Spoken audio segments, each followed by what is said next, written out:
lunes 18 de octubre, siendo las 18:30 horas.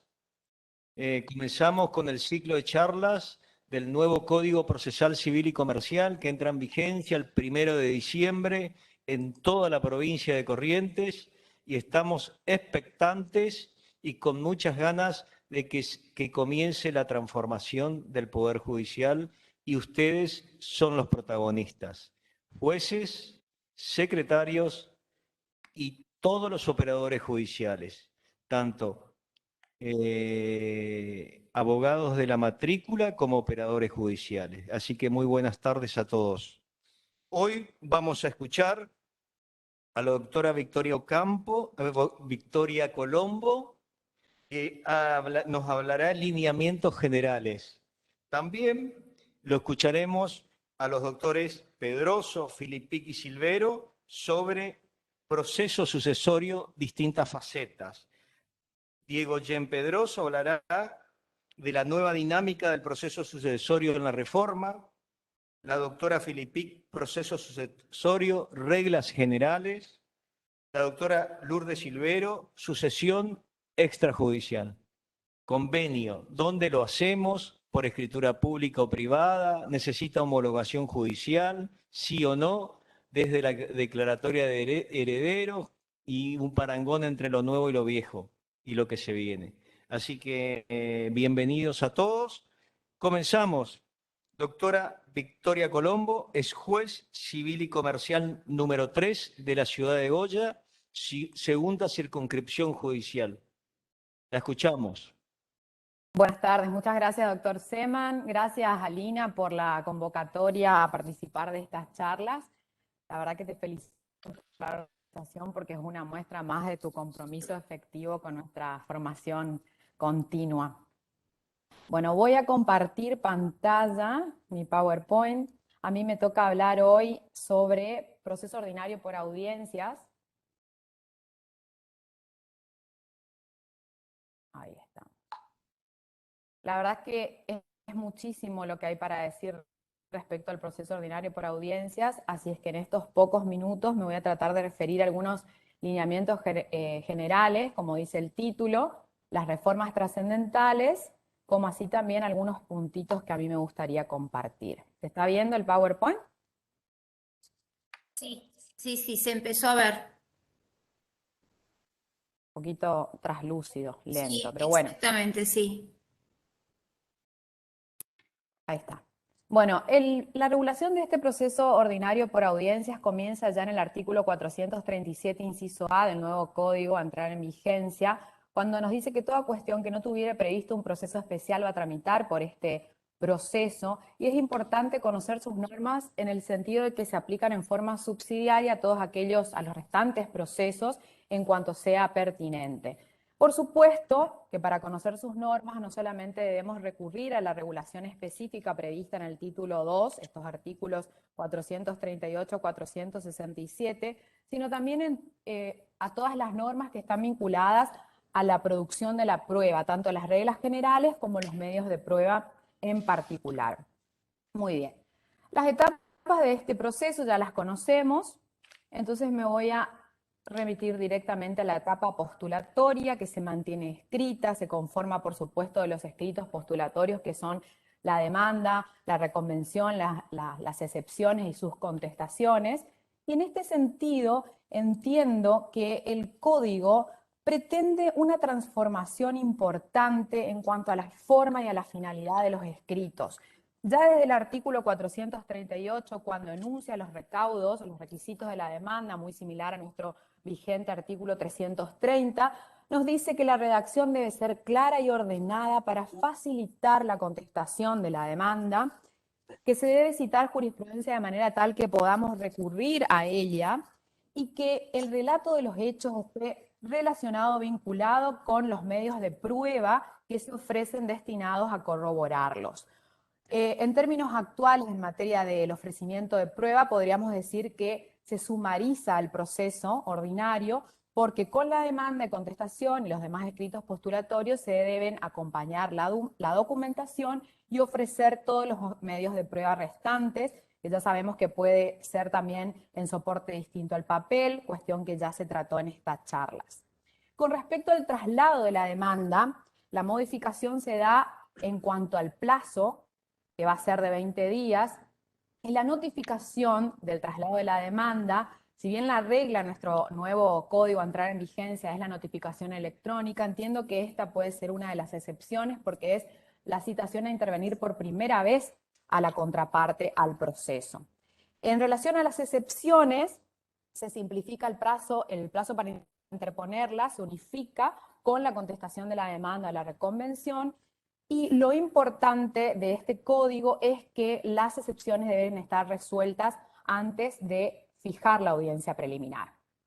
La contestación de la demanda es el escrito que a mi modo de ver más modifica su esencia, puesto que el código pretende que el demandado no sea un mero negador formal, sino que la esencia de la contestación de la demanda está en que, acompañado del deber de decir verdad, por supuesto, se centre en la versión fundada de los hechos.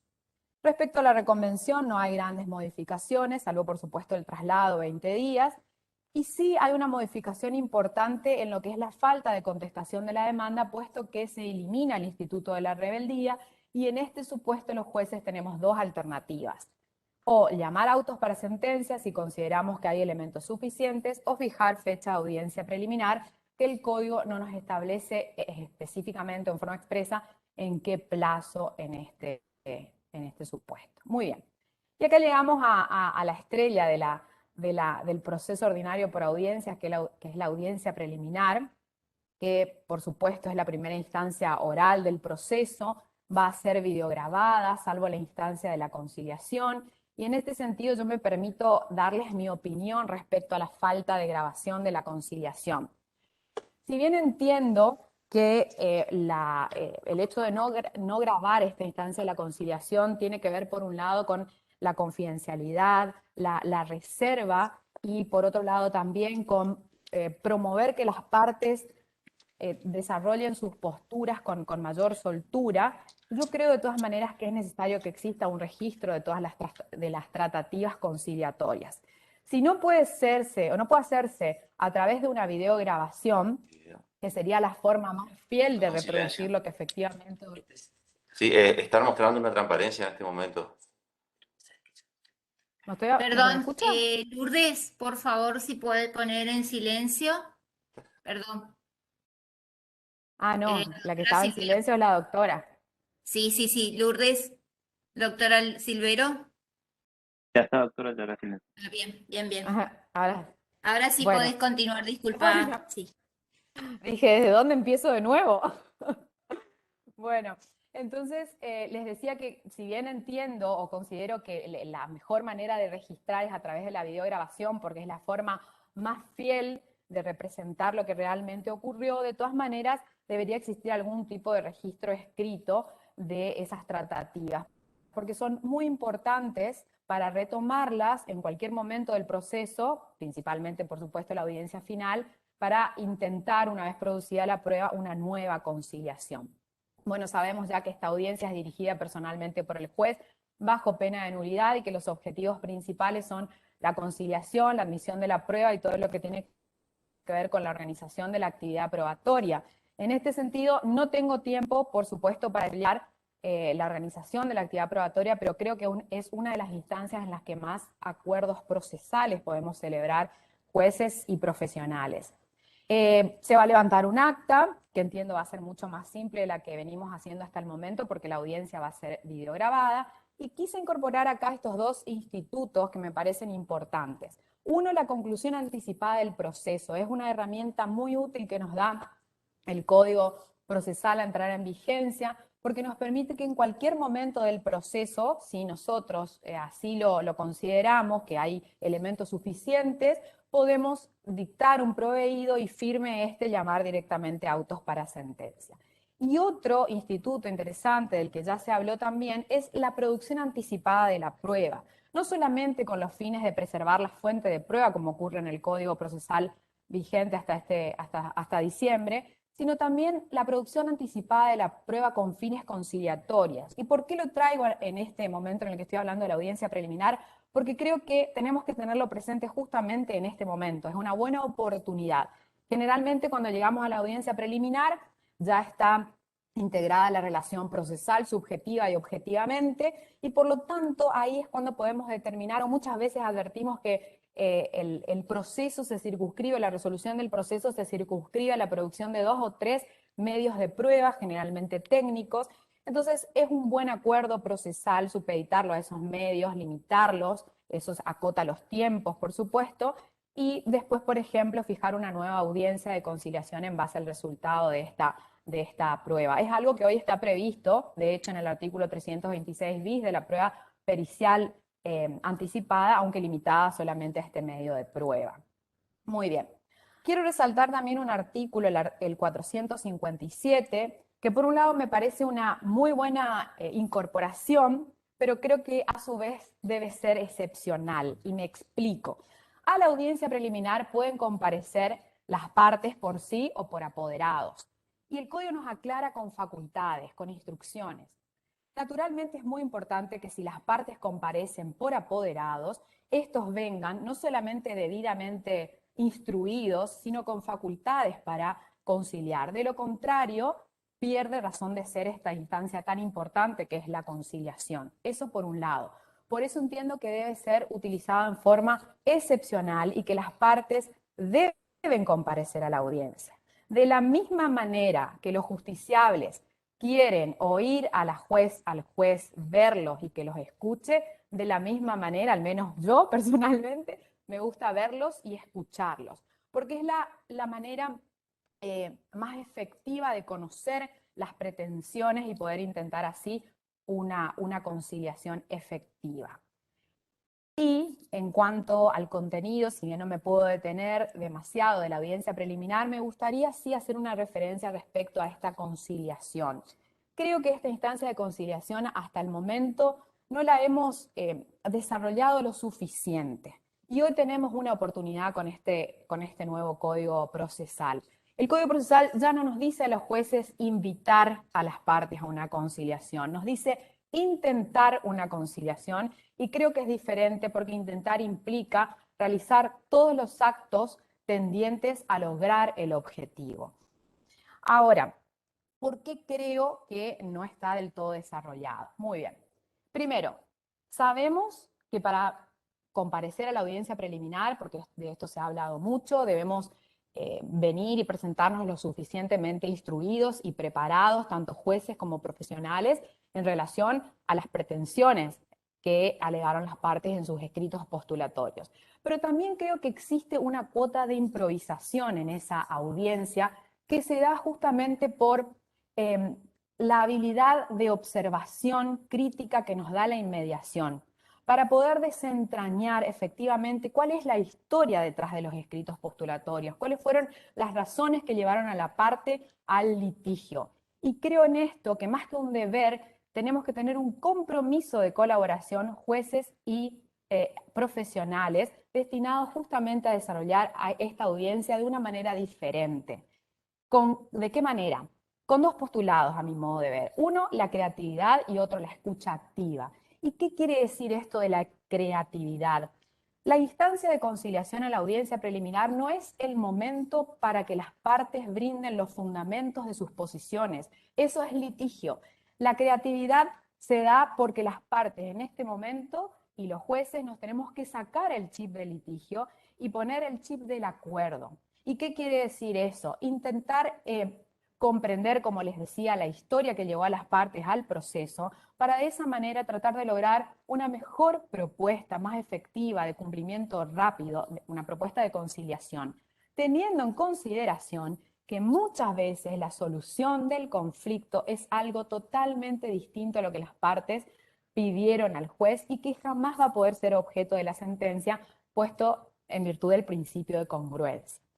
También la escucha activa. ¿Y qué es esto de la escucha activa? Que debe aplicarse en todos los órdenes de la vida en los que pretendemos un consenso, ¿no? La escucha activa implica escuchar, oír a la otra parte, no solo oír a la otra parte para comprender, para desarrollar la empatía, no solo para ver qué puedo contestar yo a eso. Y por otra parte también prestar atención a lo que dice la contraparte y no quién lo dice. Más atención a lo que se dice y no a quién lo dice, porque justamente las asperezas que existen entre las partes en el litigio son habitualmente obstáculos para la comunicación y el entendimiento. Muy bien, en relación a la producción de la prueba, que es la otra instancia de este proceso, la otra etapa, dijimos que, no sé cómo voy con el tiempo, bueno, reglas generales y medios de prueba en particular. En relación a las reglas generales, me quiero detener específicamente al primer puntito de esta diapositiva, que caduca automáticamente toda la prueba no producida antes de la audiencia final, lo que me parece sumamente interesante y es una excelente incorporación. Por supuesto que esto siempre y cuando la falta de incorporación no sea no imputable a alguna de las partes. Y en ese caso, los jueces vamos a tener la facultad de fijar un plazo para que se incorpore esa prueba y va a ser el caso excepcional en el cual se podrá alegar por escrito. Y espero que esto no ocurra. Y para que esto no ocurra, que sea la excepción, digamos, de la excepción, yo creo que es muy importante fijar de una manera más asertiva la fecha de audiencia final, que es uno de del contenido, de los contenidos de la audiencia preliminar. El código nos dice 120 días, un plazo de 120 días. Por supuesto que es prorrogable dependiendo de la naturaleza del proceso y las medidas de prueba, ¿no? Pero yo, si me permiten una opinión, prefiero extender ese plazo a más de 120 días y llegar a la audiencia final con toda la prueba producida y no que ocurra esta circunstancia, porque se desnaturaliza la esencia del proceso que es por audiencias. Eso es mi modo de ver. Bueno, en relación a las pruebas en particular y algunas reformas, la prueba de informes tiene estas incorporaciones, como muy interesante acreditar el diligenciamiento de la prueba, lo cual es importante para el control de su producción. Se unifica el plazo de 10 días para presentar los informes, tanto oficinas públicas o privadas, salvo naturaleza o circunstancias particulares del proceso, lo que se decidirá, por supuesto, en la audiencia preliminar al admitir la prueba. Respecto a la prueba de peritos, también existen algunas modificaciones en la forma de llevarla a cabo, que en realidad muchas responden a la práctica que venimos haciendo con este protocolo de oralidad, la designación del perito y suplente, la posibilidad que se presente en manera electrónica el dictamen, los medios técnicos para citarlo. Los medios técnicos para citarlo pueden ser simplemente una llamada telefónica con constancia actuarial, después también la regulación de los honorarios en forma anticipada y provisoria, lo que venimos haciendo ya con este protocolo de juicio por audiencias. Respecto a la prueba de reconocimiento judicial, a la que debemos comparecer los jueces y eventualmente, de ser necesario, otro miembro del tribunal, el código nos permite, me parece muy interesante, su registro a través de medios audiovisuales y el establecimiento de una multa e indicio en contra de la parte que obstaculice su producción. Bueno, llegamos a la audiencia final, que también es oral, también videograbada, salvo la instancia de conciliación dirigida por el juez. El código, en el artículo que se refiere a la audiencia final, pareciera darnos un orden, una organización de esta audiencia. Nos habla nuevamente de intentos conciliatorios que probablemente dependerán del informe de las pruebas producidas que se haga, porque se abre la audiencia final hoy con un informe de los resultados de las pruebas producidas hasta el momento por parte del juez, y por supuesto la recepción de las pruebas orales, que van a ser la declaración de parte, la testimonial y eventualmente explicaciones que se requiera a los peritos. En relación a la prueba de declaración de parte, las partes tienen que ser interrogadas antes que los testigos, dice nuestro nuevo código, y en el caso de que haya imposibilidad de comparecer, el juez se puede trasladar al lugar, quizás sea más conveniente para darle unidad al acto que lo haga a través de medios técnicos. Y una modificación interesante es que el abogado del declarante también puede realizarle preguntas. En relación a la prueba testimonial también hay varias modificaciones, se disminuye la edad a los 13 años, incluso menores con madurez suficiente, pero por supuesto no pueden ser compelidos en el caso de que no quieran comparecer. La posibilidad de tomar las declaraciones por medios técnicos cuando el testigo se domicilia a más de 70 kilómetros, También la posibilidad de citar a testigos parientes, salvo que ellos se opongan.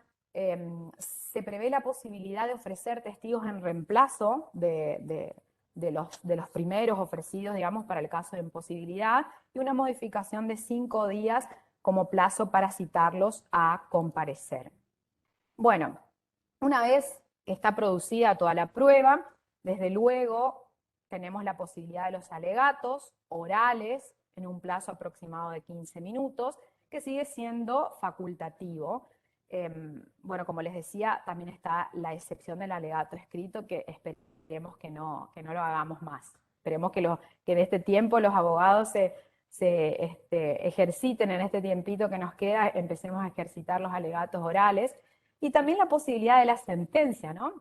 La sentencia, el código no nos dice expresamente que debe ser oral o escrita, son esas alternativas, se puede hacer incluso en la misma audiencia final. Bueno, yo creo que quizás la sentencia, que es como a lo que más se teme, parece, en estos últimamente cuando conversamos en estas charlas del nuevo código, de que sea oral, porque a la vez también la apelación debería ser oral si se dicta así la sentencia, ¿no?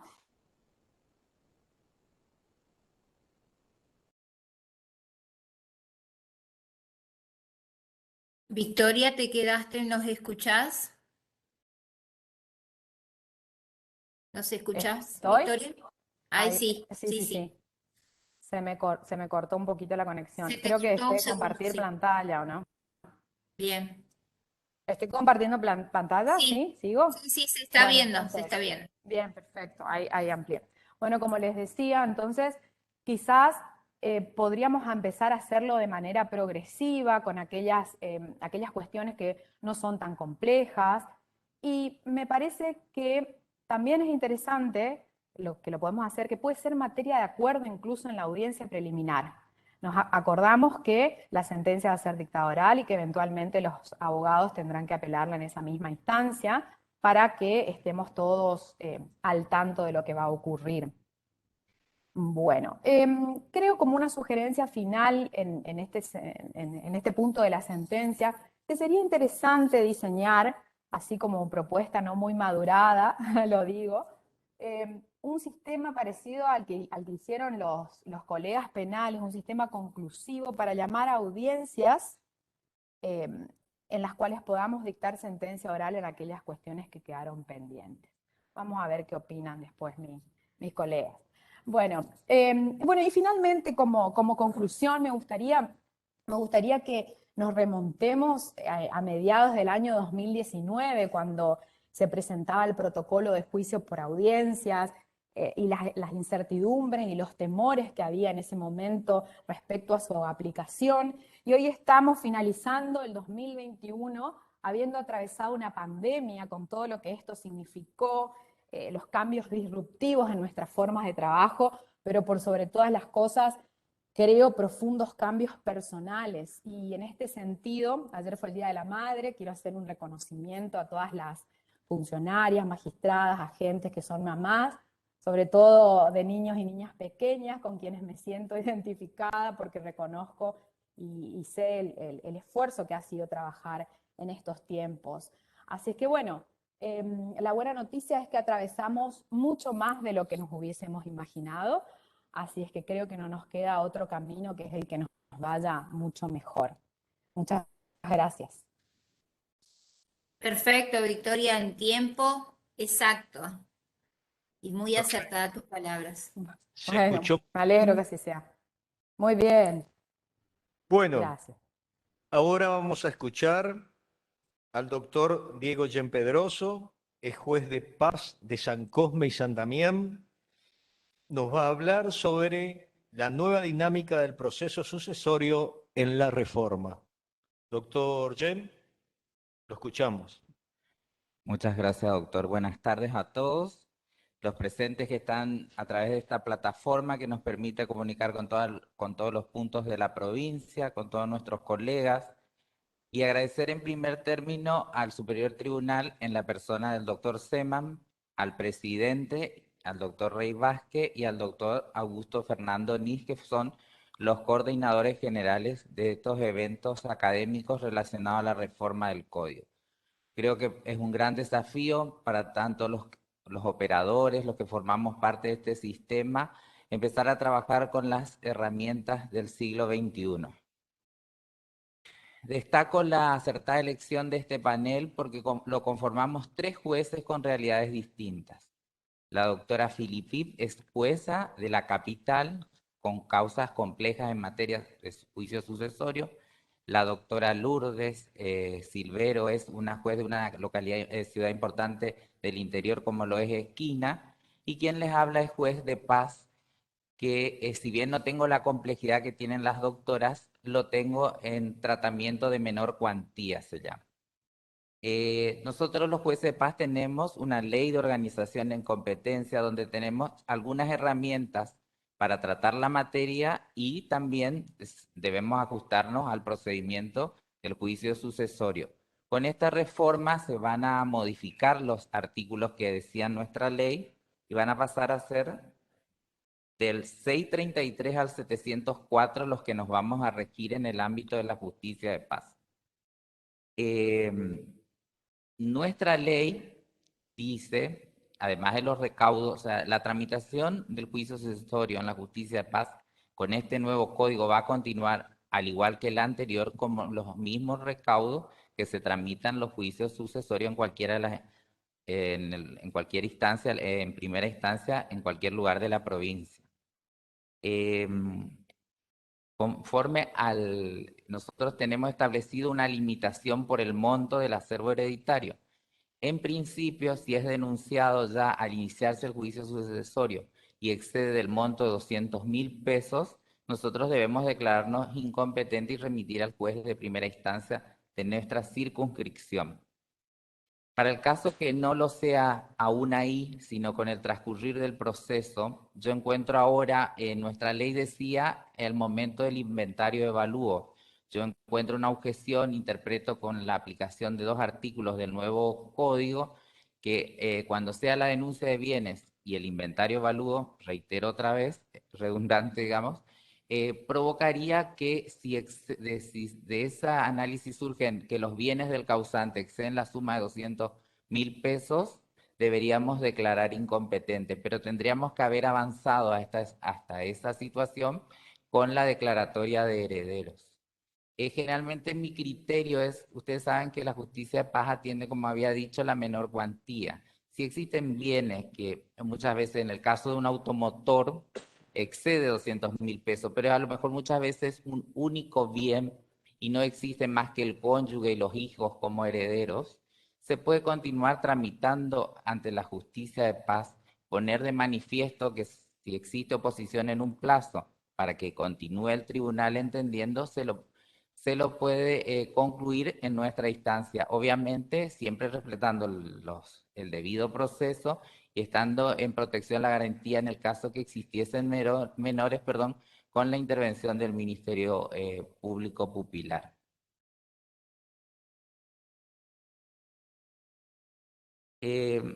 Destaco en cuanto a la cantidad de artículos. Nuestra anterior norma procesal contenía 47 artículos, estaba ubicado en el libro quinto, título único, proceso sucesorio con 7 capítulos. Con la reforma que va a entrar en vigencia a partir del 1 de diciembre, nos encontramos que han aumentado los artículos. Pasan a ser 72 artículos ubicados en el libro cuarto, título único, proceso sucesorio, compuesto de 9 capítulos. Y si me permiten, hago de maestro ciruela y cito un poquito los capítulos. El capítulo 1 nos habla del procedimiento y de las medidas conservatorias y urgentes. El capítulo 2 habla de la simplificación de los procedimientos, facultades judiciales. Capítulo 3 habla de las reglas generales. El capítulo 4 habla de la apertura del proceso sucesorio y las disposiciones comunes. El capítulo 5 habla de la sucesión extrajudicial. El capítulo 6 de la administración, el capítulo 7 de la determinación del acervo hereditario, el capítulo 8 partición y adjudicación y el capítulo 9 herencia vacante y derecho del Estado. Cuando organizamos este panel y tuvimos charlas con mis colegas,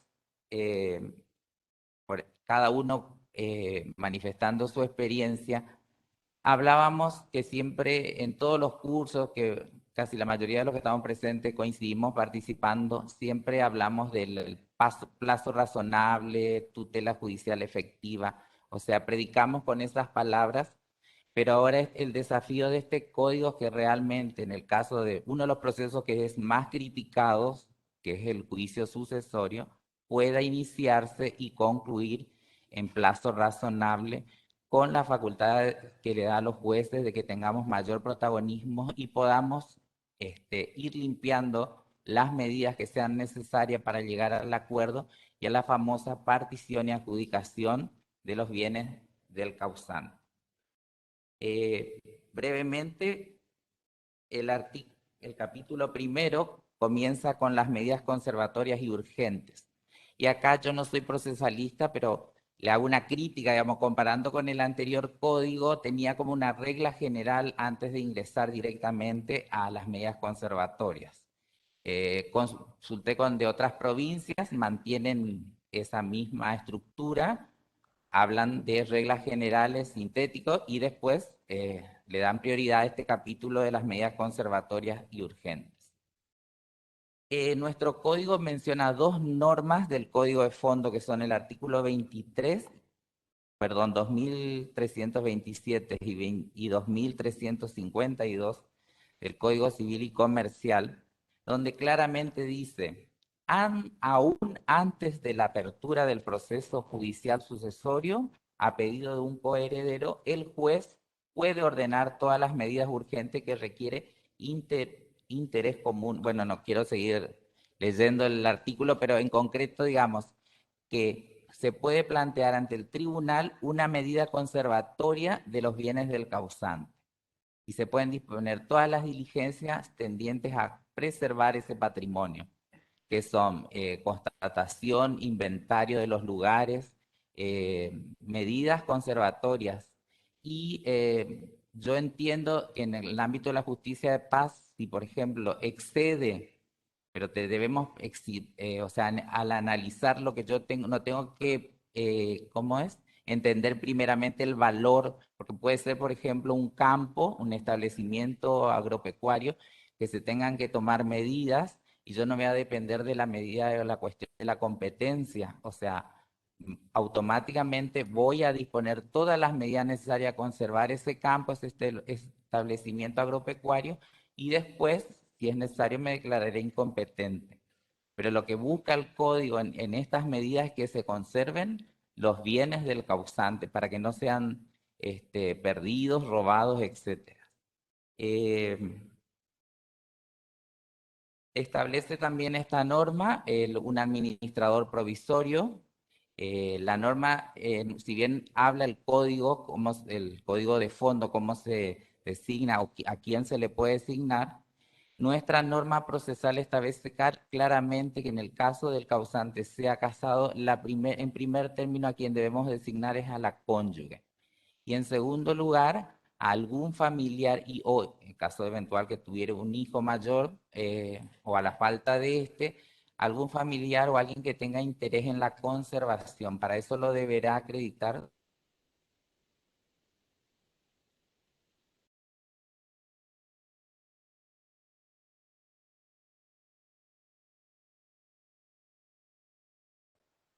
¿Algo pasó que se cortó?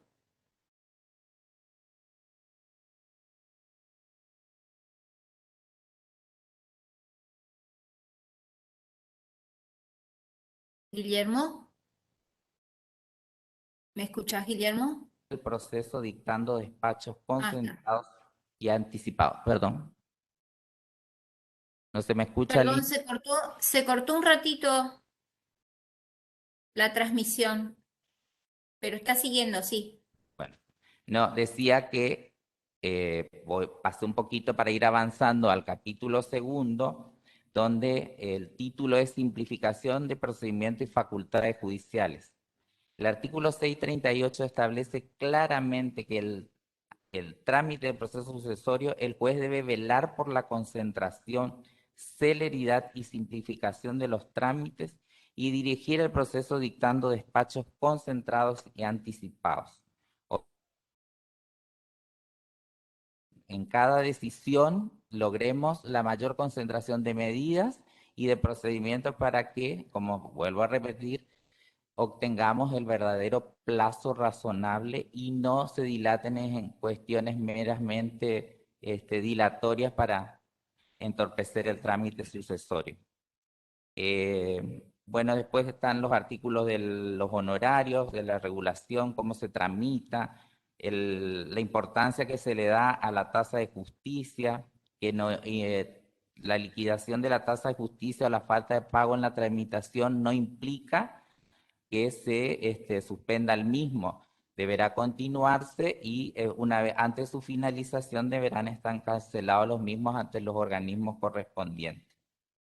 Diligencias, el juez del sucesorio está autorizado a disponer todas las diligencias y rectificaciones necesarias para avanzar en el trámite del proceso y autorizará la inscripción de bienes registrables a nombre de los herederos, aunque se informe la existencia de deudas por impuestos, tasas o contribuciones, que pesan sobre estos siempre que los adjudicatarios asuman expresamente la responsabilidad por el pago de aquellas que se harán ante los organismos fiscales. O sea, hablamos un caso claro, nosotros debemos adjudicar una vivienda unifamiliar y existiendo una deuda, no es impedimento, una deuda con el municipio no es impedimento para que el inmueble se inscriba a nombre de los herederos.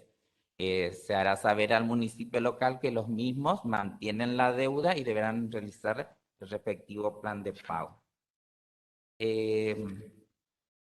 Nada más, solo quiero decir que creo que es un desafío para todos. Hablando, repito otra vez con mis colegas, no solo tenemos que estudiar todas estas normas del proceso sucesorio, saber lo que piden los abogados claramente, estudiar más, nos decía la doctora Lourdes, por ahí hay unas confusiones de la gente, pero por no utilizar las nuevas figuras e institutos que trae el nuevo Código Civil en materia, civil y comercial, perdón, en materia del proceso sucesorio.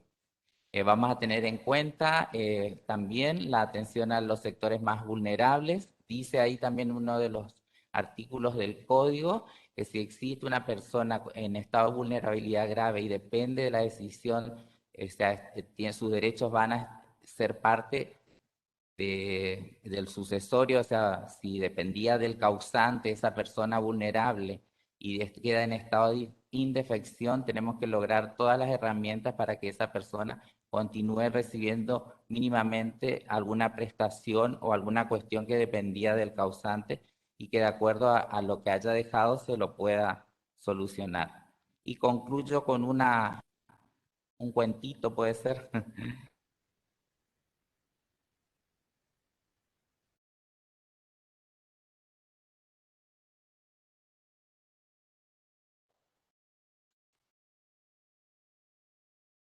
Estamos con un problema de ancho de banda, dice la pantalla. No los estamos escuchando en estos momentos, doctor Pedroso.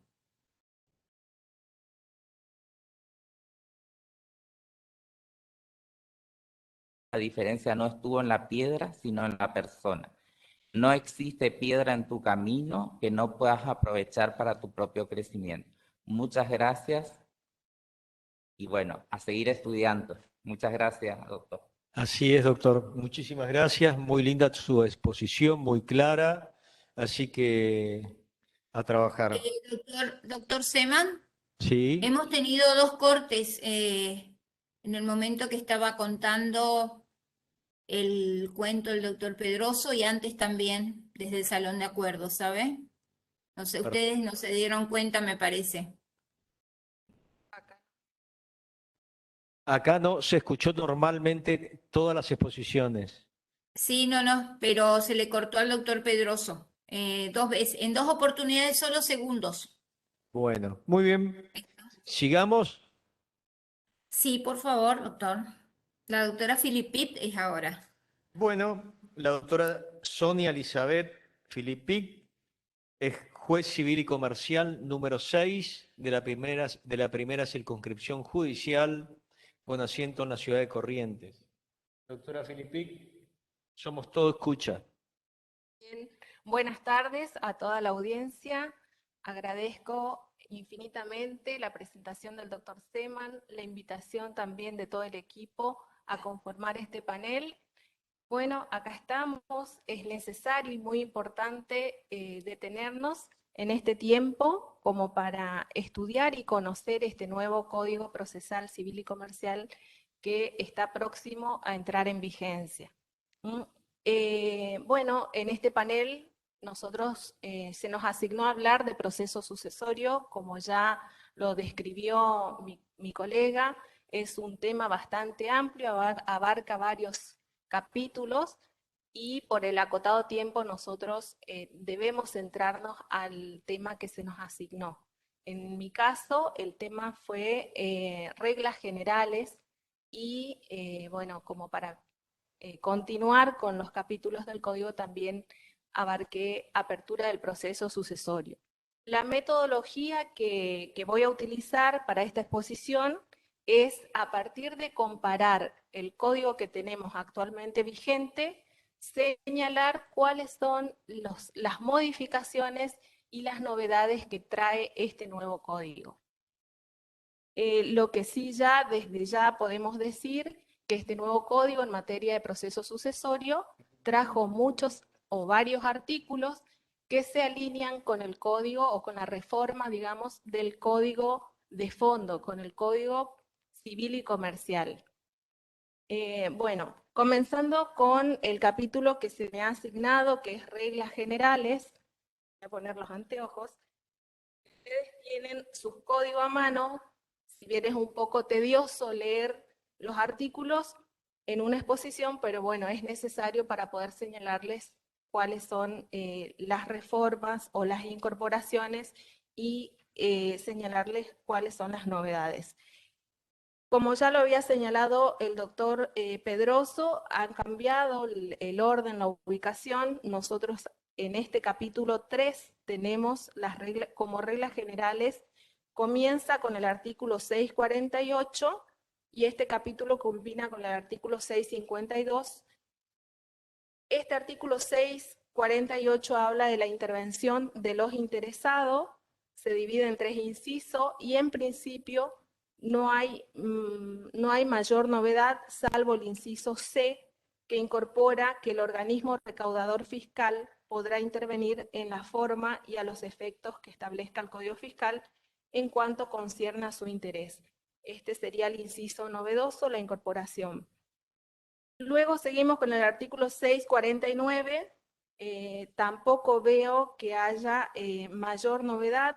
Mantiene, digamos, que los acreedores y legatarios que demuestren su calidad de tales podrán iniciar el proceso sucesorio en resguardo de sus intereses después de transcurridos los 4 meses de fallecimiento. En lo demás, en principio, es similar a la normativa que tenemos vigente. Se incorpora el artículo 650 en cuanto a costas, las costas causadas a instancia de los acreedores o legatarios, ya sea en la iniciación o en la persecución de los trámites, solo podrán ser declarados a cargo de la masa hereditaria cuando hayan cumplido los requisitos previos, dispuestos anteriormente y su crédito haya sido reconocido. En el artículo 651 están establecidas lo que va a ser la acumulación de los procesos, cuáles son las pautas a seguir para la acumulación de procesos. Ya hemos escuchado a lo largo de estas conferencias, estas charlas, la importancia que adquiere este artículo 651 en cuanto a la acumulación de procesos porque no está previsto en la parte general del código.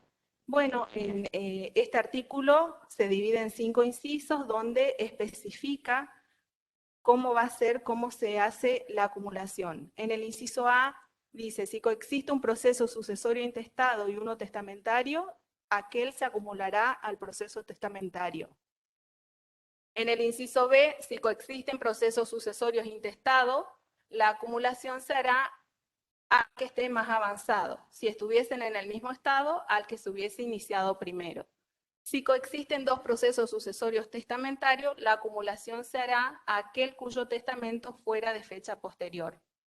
Podrán acumularse los procesos sucesorios de distintos causantes cuando estén involucrados los mismos bienes y cuando la tramitación separada provocara actividad procesal excesiva o injustificada. El proceso sucesorio de cónyuges o de convivientes, acá aparece también la novedad y que coincide también con el código de fondo, el conviviente, que tengan bienes en común, se acumulará al que esté más avanzado en el trámite.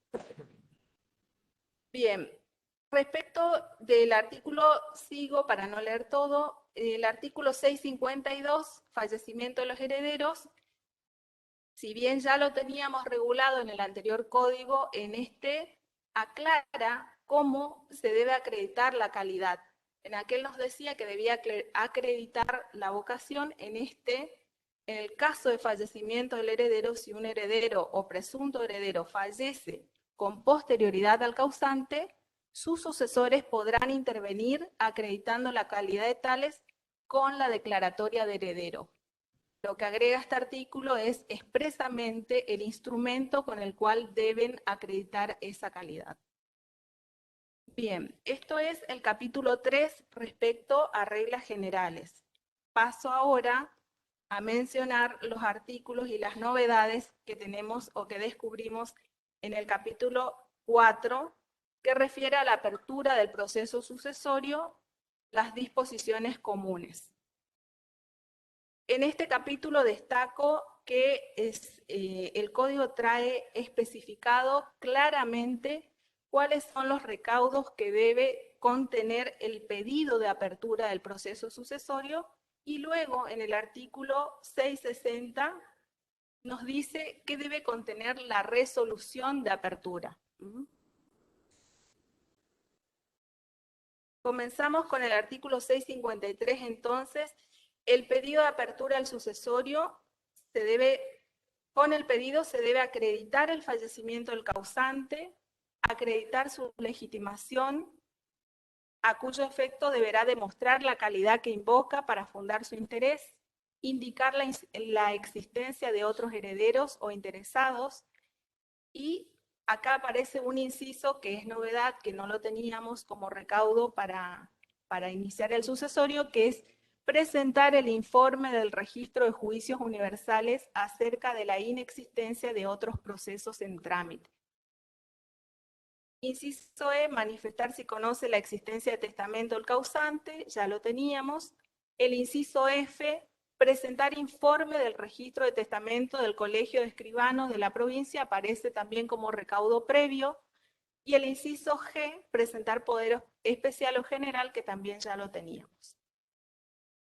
En el artículo 654 sí aparecen grandes novedades, a mi entender y a mi modo de verlo.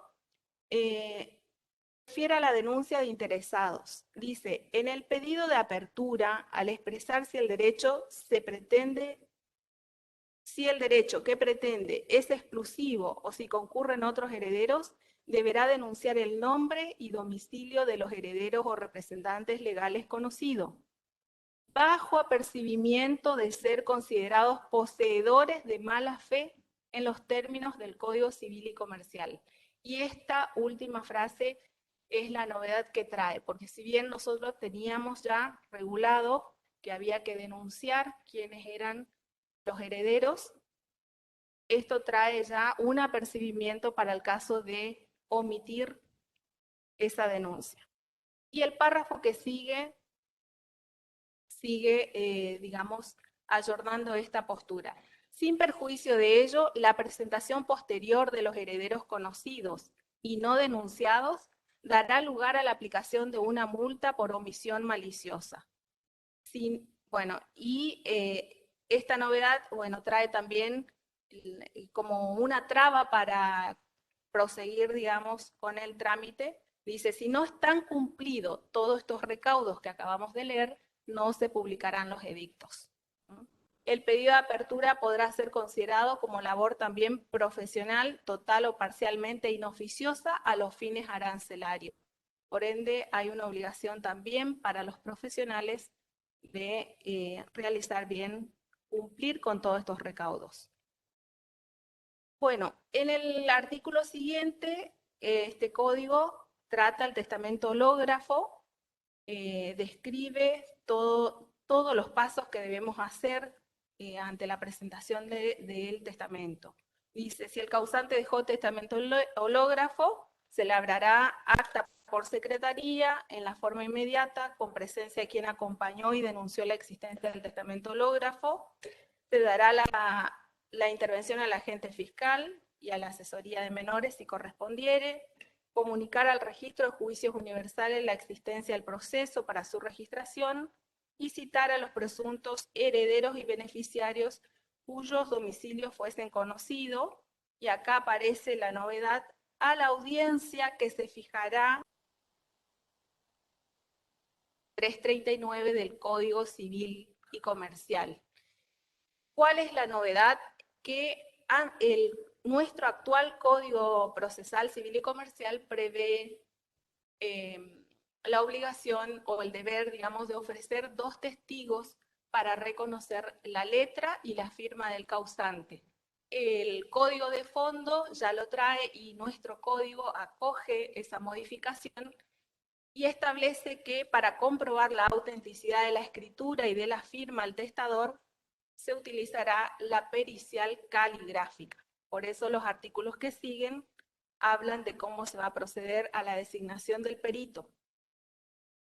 El artículo 656 establece la pericia. En la misma audiencia se designará de oficio al perito calígrafo principal y suplente para que dictamine acerca de la autenticidad de la escritura y la firma al testador. Acá también vemos que el código acoge esta modalidad de ya en esa audiencia designar titular y suplente.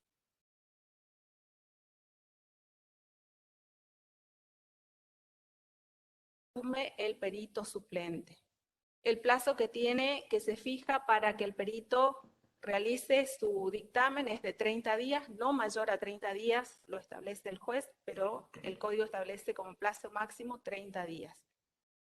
Vencido el plazo sin que se presente la pericia, sin necesidad de intervención alguna, quedará removido sin más trámite y se le aplicará una multa procesal sin perjuicio de resarcimiento de daños que se le reclamen, perdiendo todo derecho a remuneración. No sé si advierten que el código trae bastantes sanciones ante el incumplimiento, tanto para los profesionales que intervienen como para los peritos, y busca justamente con esto acotar los plazos y que podamos dar una respuesta en tiempo oportuno. Bien, el artículo 657, la oposición a la protocolización, también establece que se tramitará por la vía de la incidencia o bien por el proceso de conocimiento que el juez indique. En cuanto a la protocolización, también aparecen novedades respecto al código que tenemos vigente. En este nuevo artículo, en este código, establece: comprobada la autenticidad del testamento hológrafo, el juez insertará su rúbrica al comienzo y fin de cada página del testamento, dictará un auto transcribiéndolo íntegramente en sus considerando y lo tendrá por auténtico y protocolizado en el libro de resoluciones del juzgado. Esto aparece totalmente modificado porque antes el artículo 705, o sea, el que tenemos vigente, en realidad no antes, todavía está vigente, establece que el juez, una vez que rubrica el testamento, debe designar un escribano para que lo protocolice. Seguimos, el artículo 659 establece los honorarios del perito. Cumplida la pericia, el juez regulará los honorarios del perito por esa labor específica, tomando en cuenta la trascendencia económica del caso, la celeridad, la eficacia con que fue cumplida, con prescindencia del valor del acervo hereditario. Esto también clarifica al momento de regular porque establece cómo se va a realizar y cuál va a ser la base regulatoria para el perito. Y llegamos por fin a esta resolución de apertura que va a dictar el juzgado. Acreditado entonces el fallecimiento y los vínculos invocados para la sucesión intestada, o en su caso aprobado el testamento, el juez decretará la apertura del sucesorio, siguiendo el mismo procedimiento en ambos tipos de sucesiones, tanto en la ab intestato como en la testamentaria. En ese acto dispondrá la citación de todos los herederos, legatarios, albaceas, acreedores del causante y a todos los que se consideren con derecho a los bienes de la herencia por edicto que se publicará por un día en el boletín oficial y por 3 días en un diario de amplia circulación en el lugar del proceso. Aquí también vemos que se incorpora a este código, a este nuevo código, el plazo de la publicación de un día, coincidiendo también con el artículo 2340 del Código Civil, que establece que la publicación en el boletín oficial será por un día. Nosotros en nuestro código actual la publicación es por 3 días. No obstante ello, ya nosotros en la práctica venimos aplicando el plazo de un día en virtud del artículo 2340 del Código Civil. Entonces quedaron en coinonía. Bueno, tienen el plazo para comparecer de 30 días contados desde la última publicación, la citación por cédula o por cualquier medio fehaciente que se admita a los interesados identificados con domicilio conocido, la comunicación al registro de juicios universales de la apertura del sucesorio con todos los datos detallados de identificación del causante y del expediente. La intervención de la asesoría de menores si correspondiera y los informes que requieran las reglamentaciones fiscales. Todas estas cuestiones en realidad ya las veníamos haciendo, ahora lo que tenemos es el respaldo legal de nuestro Código Procesal Civil que se alinea con el Código de Fondo. En cuanto a la declaratoria heredero, el artículo 661 establece: solo podrán declararse herederos a aquellos que lo hayan solicitado expresamente. Esta aclaración que hace nuestro código es muy útil porque nosotros tenemos que aclarar hasta el cansancio y hemos tenido abogados que se enojan porque ellos denuncian todos los herederos, pero solos a veces uno o a veces son 2 herederos los que se presentan, y cuando sale la resolución que declara a los herederos, nosotros solo declaramos a los que se presentan, por más que nos hayan acreditado el vínculo, pero si no se presentan en legal forma, la declaración sale solo para los que se presentan. Bueno, este artículo viene a aclarar, queda expresamente establecido, solo podrán declararse herederos aquellos que lo hayan solicitado expresamente. Si no lo hubiesen hecho, podrán ser emplazados a petición de parte interesada a renunciar o aceptar la herencia en los términos del artículo 2289 del Código Civil de Fondo. El artículo 2289 del Código Civil establece que los herederos que se presentan pueden intimar a los otros herederos a que acepten o renuncien la herencia y da un término para ello, ¿no? Que no debe exceder de 3 meses. Después tenemos también un artículo, el 662, que recoge también lo de la ampliación de la declaratoria heredero. El heredero omitido y que no haya justificado el vínculo con anterioridad podrá pedir la ampliación de la declaratoria en cualquier estado del proceso. En cuanto a la admisión de herederos, esto no cambia, lo tenemos regulado y este artículo también no se modifica. En cuanto al artículo 664, los efectos de la declaratoria heredero también lo tenemos regulado. Vale mencionarlo, la declaratoria de heredero no tiene efectos patrimoniales, no prejuzga acerca de los vínculos de familia ni causa estado. No se pronuncia sobre el carácter exclusivo del llamamiento a la herencia. Bueno, y sigo un poquito más. También aparece en este nuevo código, se incorpora, si bien yo he visto en causas antiguas, que se inscribía la declaratoria heredero, en nuestro código vigente no lo tenemos normado y este código sí incorpora este artículo de inscripción. Los herederos podrán solicitar que se inscriba la declaratoria heredero o la aprobación del testamento al solo efecto de dar publicidad registral al estado de indivisión hereditaria, el que se mantendrá hasta la partición. A tales efectos deberán presentar informe de dominio registrales acerca del estado jurídico de los bienes que figuren a nombre del causante o respecto de los cuales tengan derecho. Bien, no sé cómo estamos de tiempo. Esto es el tema que se me ha asignado. En estos pocos capítulos que hemos podido analizar, vemos cómo este código realmente ha traído bastante incorporaciones, se ha puesto en coinonía o se corresponde con nuestro código civil y comercial, y por lo que considero, tomando las palabras de la doctora Victoria Colombo, no los invito a que sigamos, sino que los insto a que sigamos formándonos y estudiando y escudriñándolo y aplicando todas estas herramientas que trae este nuevo código para poder realmente dar esa respuesta a quienes acuden a nuestro servicio de justicia. Nada más.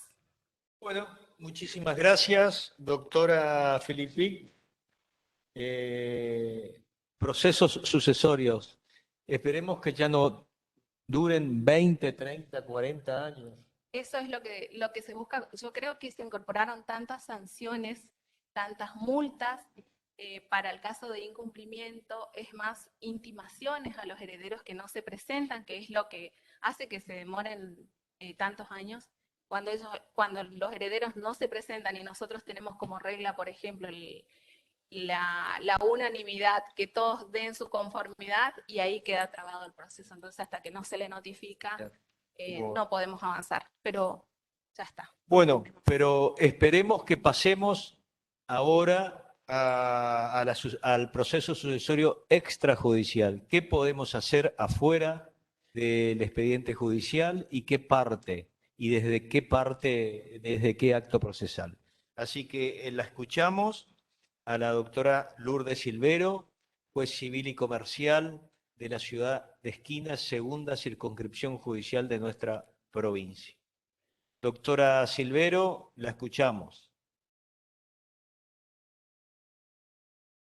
Buenas tardes a todos. Muchas gracias por la convocatoria, doctor Seman, doctor Nis, doctor Rey Vázquez, a todos los colegas que están escuchando esta experiencia de aprendizaje colectivo que se encaró desde el Superior Tribunal para capacitarnos en esta nueva norma procesal.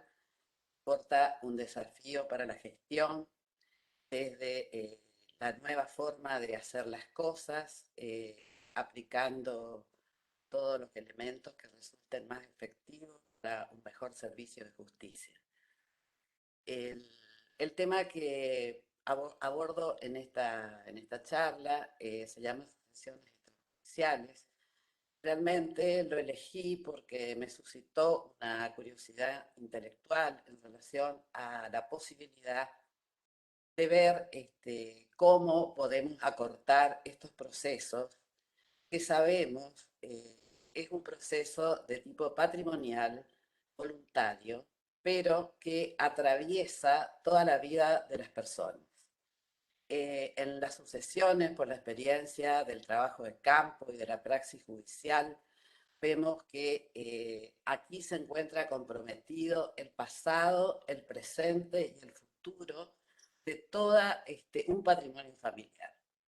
Y entonces, a partir de esa experiencia, vemos que el trámite sucesorio en los hechos se prolonga debido a las cuestiones personales, a los sentimientos, a las experiencias encontradas de vida en cada familia, que no logran racionalizarse y por cualquier cuestión se formula una oposición al avance del proceso. Entonces, el juez que entiende los procesos sucesorios tiene que tener una sensibilidad especial para poder captar estas situaciones y salirles al cruce. Porque para Vélez el proceso sucesorio era una cuestión aritmética. Se trataba de dividir las porciones en partes iguales, respetando las legítimas. Pero en realidad hoy el proceso sucesorio se encuentra atravesado por todas estas nuevas herramientas de análisis que tenemos que aplicar en los procesos a través de los derechos humanos y de las herramientas como la perspectiva de género y el análisis de vulnerabilidad. Encontramos, por ejemplo, este tipo de cuestiones para ser aplicadas en materia de atribución preferencial del hogar, a la cónyuge viuda. Encontramos en la parte de protección de los menores y de los sujetos vulnerables como ancianos y personas discapacitadas. El tema de la sucesión extrajudicial también trae a colación una cuestión de incumbencias profesionales. Todos los juristas que intervinieron en la sanción, en la creación, en la proyección del nuevo Código Civil y Comercial de la Nación,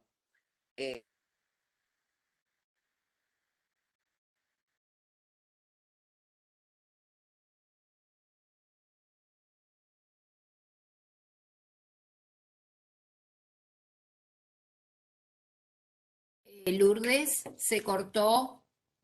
No sé si nos estás escuchando. También en Salón de Acuerdos se cortó. Guillermo, ¿vos me estás escuchando? ustedes me La Lourdes escuchan. se, doctora. Lourdes se cortó Bueno, por lo menos 10 o 30 segundos. Si podés repetir la última parte. Bueno, decía que había como una disputa de incumbencias profesionales entre los notarios y los juristas en relación a la pretensión de los escribanos para que prosperara un proyecto de sucesión que se realizara sin jueces ni abogados en los estudios notariales, con el argumento de que sería un trámite más simple, más rápido y más económico. Se hablaba del 2% de honorarios. Por su parte, desde la abogacía se planteó que esto, de ser aceptado, implicaría la privatización del proceso sucesorio, además de resultar inconstitucional, puesto que diferir la sucesión, que es un acto complejo de naturaleza jurisdiccional, significaría trasladar facultades jurisdiccionales a los notarios.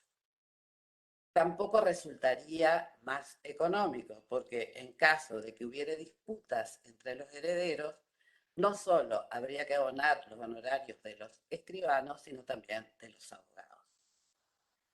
Se habló también como argumento en contra de que importaría una modificación de la ley de creación de los registros de la propiedad inmueble, número 17.801, y de hecho también una privatización del sistema registral incompatible con nuestro sistema de publicidad de actos jurisdiccionales. Finalmente, esta postura no triunfó y continuamos con el trámite judicial de las sucesiones, con bastantes modificaciones en cuanto a las facultades del juez para dirigir el proceso a los fines de que se tramiten en forma rápida, ágil y limpia, evitando dilaciones innecesarias.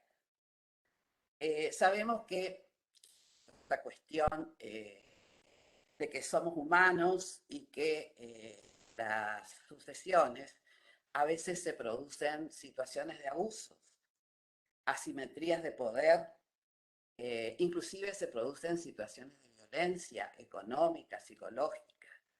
Por eso es función del juez tratar de que las sucesiones terminen rápido. Y los elementos de que dispone actualmente los jueces son las audiencias. Las audiencias, como decía Victoria, son audiencias no improvisadas, sino que se tiene que ir con todo conocimiento de la situación que el caso amerita. Deben diseñarse soluciones creativas desde la experiencia y desde la praxis judicial que pueden funcionar para ser propuestas en dicha audiencia y hacer de una manera una presentación atractiva que sugiera o surja una solución del conflicto al cabo de ella. Sin desmerecer, por supuesto, la actuación de los mediadores que tienen dentro de su ámbito mayor tiempo y espacio para poder detectar los intereses ocultos que subyacen en todo este tipo de cosas. También es importante hacer conocer a los justiciables, las audiencias, que tienen que tener un objetivo predeterminado, hacérselas conocer con una previa, a los fines de evitar sorpresas, de que existen otras herramientas para solucionar los conflictos, como ser y detectarlos previamente con soluciones dentro de lo que se llaman la planificación familiar sucesoria. Esta es una nueva rama que está siendo muy difundida en el ámbito notarial y también de una especificidad de asesoramiento en los donde concurren las personas preocupadas, obviamente, por proteger su patrimonio para después de su muerte y no dejar en un estado de incertidumbre a sus herederos, a buscar asesoramiento acerca de cómo diseñar su sucesión.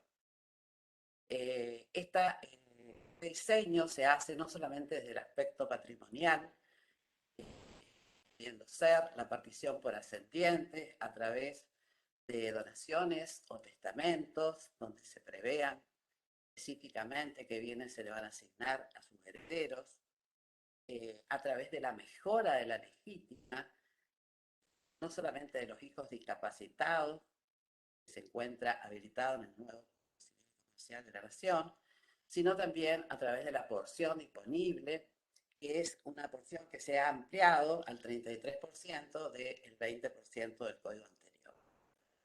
También se puede hacer a través de la designación de un administrador judicial o un albacea, ya fijado con anterioridad y en función de los conocimientos y de las condiciones personales, la confianza que esa persona que se designe le merece al testador en este caso. Y también bajo la figura de la constitución de los fideicomisos de administración. Estos fideicomisos de administración generalmente se prevén para los casos de que se intente proteger la empresa familiar. Estos pactos de herencia futura que estaban prohibidos en el anterior Código Social actualmente están permitidos, pero a los fines de conservar las empresas familiares. Por ejemplo, si una persona que tiene una panadería y esa es la empresa de la cual subsiste toda la familia, puede diseñar una administración en el hijo que siempre colaboró y se ocupó de esa administración del negocio familiar. Por un plazo, siempre por un plazo, y con el fin de que cada uno pueda buscar luego una forma productiva de ganarse la vida. Pero mientras dure ese fideicomiso, se tienen que respetar las reglas de su constitución. No solamente se pueden prever situaciones patrimoniales,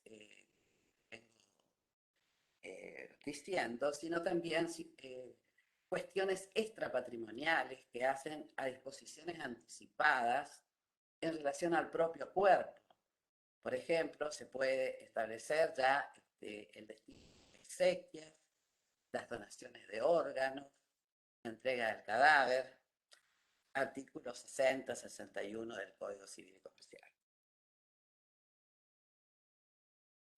Decía que las facultades de que disponemos los jueces en el trámite del proceso sucesorio se encuentran en el artículo 641 cuando habla de ordenar diligencias. El juez está autorizado para disponer diligencias y rectificaciones necesarias para avanzar en el trámite del proceso sucesorio. Autorizará la inscripción de bienes registrables a nombre de los herederos, aunque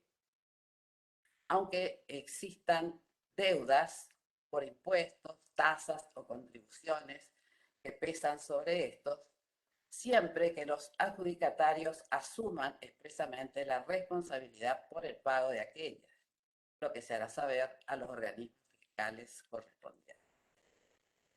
Esta directiva de ordenar diligencia, aún existiendo deuda, nos está dando la pauta que el espíritu del codificador es que el trámite sucesorio sea rápido, sea expedito, y que cada parte pueda hacerse de lo que le corresponde en un tiempo razonable. El artículo 642 y también el 643 habla de las audiencias y le da amplias facultades al juez para que cuando considere necesario o conveniente para la celeridad del orden procesal en cualquier etapa del trámite, ya sea de oficio o a petición de parte, convoque audiencias para conciliar y concentrar actos procesales. El objeto de las audiencias tiene que ser, como ya comenté antes, establecido claramente, puede ser amplio y abarcar todo el tránsito procesal. Se pueden abordar en esas audiencias los trámites de las cuestiones de disposición de bienes, las cuestiones de disposición de los mismos, acuerdos para la más rápida tramitación del proceso y la concentración de los actos procesales, incluso aquellos que deben cumplirse en forma sucesiva, concentrándolos en lo posible.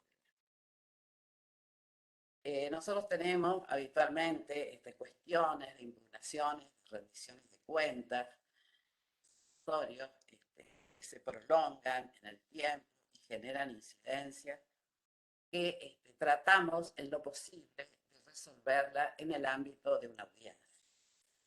Esas cuestiones de rendiciones de cuentas a veces son complejas, entonces se requiere el auxilio de algún contador para poder dilucidar, digamos, el destino de las mismas, la necesidad y si realmente el respaldo documental presentadas por el administrador se ajusta a las previsiones. Las notificaciones de las audiencias a los interesados se realizan en los domicilios electrónicos o en sus domicilios reales si aún no comparecieron al proceso. Y se transcribe el artículo 645 del Código Procesal que determina que las audiencias se van a celebrar con las partes que concurran, estando debidamente notificadas, y aquella que no concurra a la audiencia, habiéndosela notificada o no comparezca con un representante con facultades especiales para el objeto para el cual se convocó a la audiencia, será tenida como inasistente. Y lo que se resuelva en esa audiencia será oponible, ya sea por acuerdos procesales que se hayan realizado o cuestiones de administración.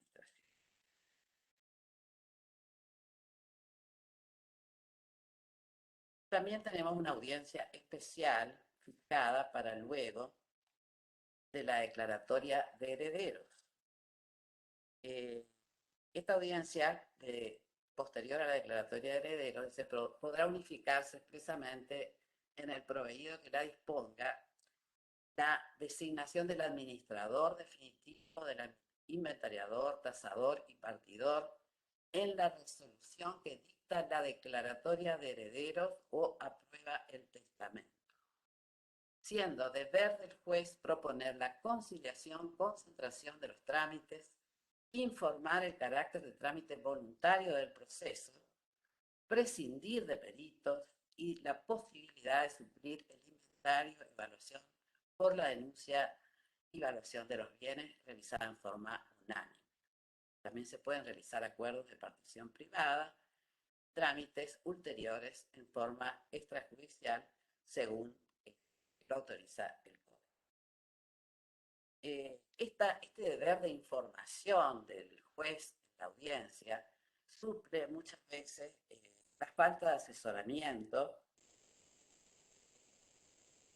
Explica en esta audiencia que no es necesario designar un perito inventariador ni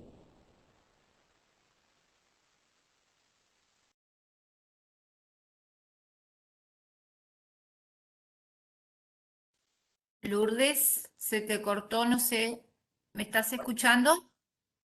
yo te escucho y vos Ahí no. volviste, Lourdes. ¿Se cortó? Se cortó 2 segundos para atrás. Te pido que te acerques bien también para que te escuchemos mejor, Lourdes. A ver, ¿ahí me Sí, un escuchás poco mejor? mejor, un Un poco poquito mejor, mejor. sí. Bueno, lo que decía era que el juez en las audiencias que convoca tiene la obligación de informar.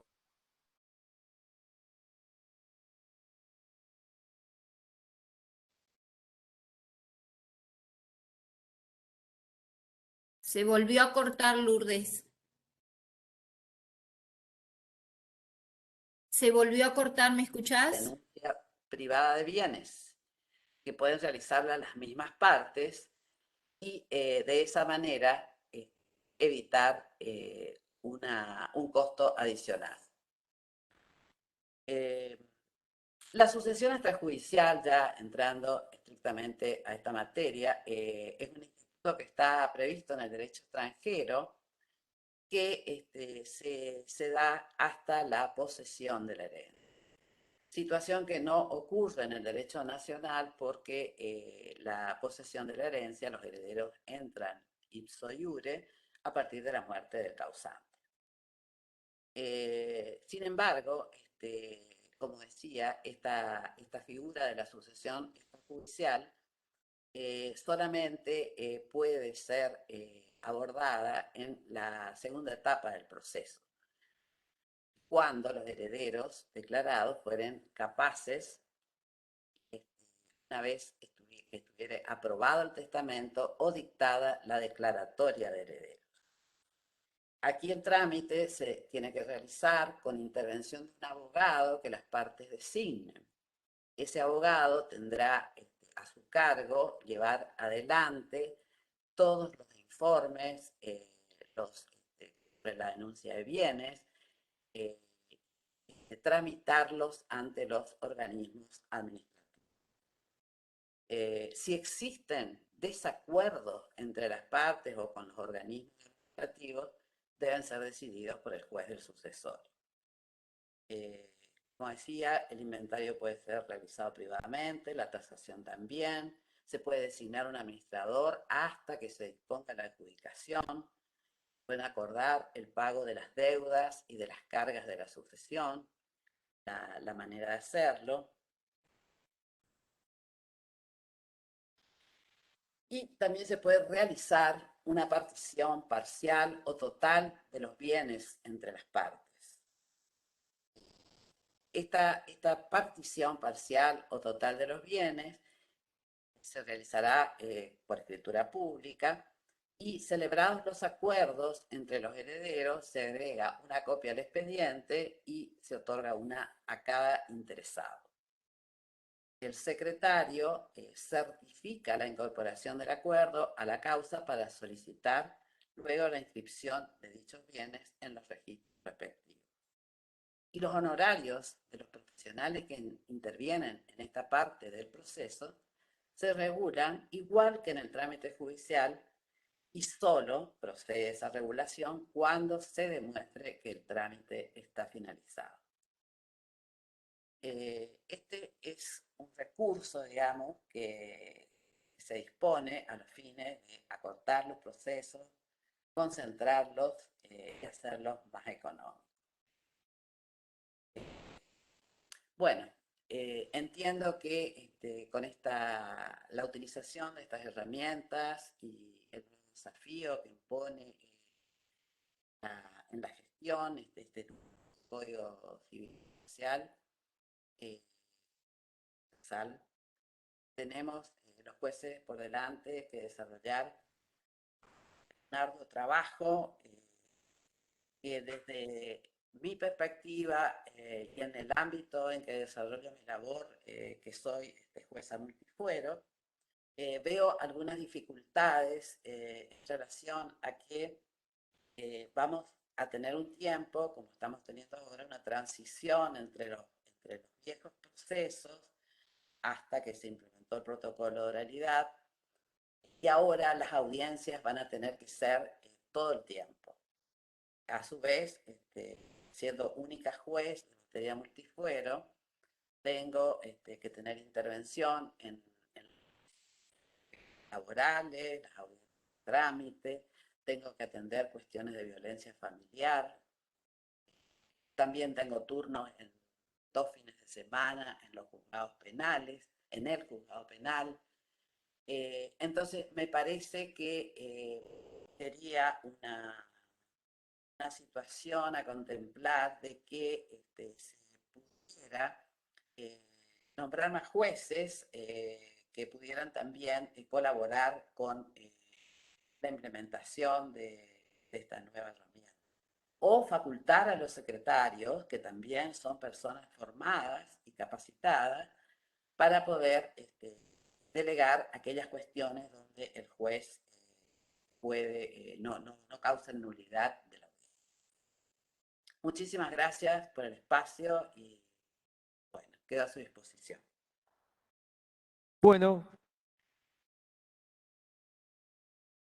¿terminó? Terminé. Bueno, doctora Lourdes, muchísimas gracias. Muy buena su explicación sobre el sucesorio extrajudicial. Vamos a comenzar a usarlo más. Yo siempre lo usé en el ejercicio de la profesión, así que hay que seguir usándolo. Bueno, como para ir terminando, la última parte de la moraleja y del mensaje del doctor que están pidiendo, le vamos a pedir que lo repita. Antes de leer voy a decir que las cosas buenas, repito de quien aprendo, así que el que pidió es el autor de esta idea, digamos, así que él sabe en el grupo que está. La piedra se llama. El distraído tropezó con ella, el violento la utilizó como proyectil, el emprendedor construyó con ella, el campesino cansado la utilizó de asiento. Para los niños fue un juguete. David mató a Goliat y Miguel Ángel le sacó las más bellas esculturas. En todos estos casos, la diferencia no estuvo en la piedra, sino en la persona. No existe piedra en tu camino que no puedas aprovechar para tu propio crecimiento. Para concluir, destaco que recientemente participé en una jornada donde una prestigiosa jurista argentina destacó las bondades que tiene el nuevo Código Procesal Civil y Comercial de la provincia de Corrientes. Está a la vanguardia de muchas provincias, la comparó con la provincia de Buenos Aires, el anteproyecto de la provincia que tiene el tratamiento de la vulnerabilidad muy escueta, poco clara, y que la provincia de Corrientes ha sido pionera en esta temática y muy claro los artículos y las protecciones que tiene para este sector de la sociedad. Muchas gracias. Bueno, aprovechamos para hacer la invitación para la próxima charla del miércoles 20 de octubre, 18:30 horas. Hablará el doctor Mario Fernández Corona, proceso ejecutivo y sus reformas, la doctora Virginia Tenep, el enfoque práctico en la reforma, y ejecución fiscal, los doctores Daniel Borges, Alejandro Maraquino Britos y sobre subasta electrónica, la doctora Alejandra Antúnez. Así que, Alina, ¿tenés algo Un más? minuto. No, muy bueno haber repetido el cuento, o ¿cómo lo llamamos? Moraleja. Una moraleja, sí, está muy bien la metáfora, ¿no? De la piedra, así que ¿Cómo me remover parece muy obstáculos acertado. y para qué sirven los obstáculos? ¿Para qué sirve la piedra también, no? Ya no depende de la pobre piedra, sino de cada uno. Tengamos en cuenta eso. Piedra en el camino a los pobres justiciables. Bueno, saber usar la piedra, ¿eh? Ese es el gran mensaje. Sí. Bueno, Bueno, muchísimas muchísimas gracias. gracias. Te Nos escucho, vemos Alina, sí. sí, nos vemos el miércoles, doctor.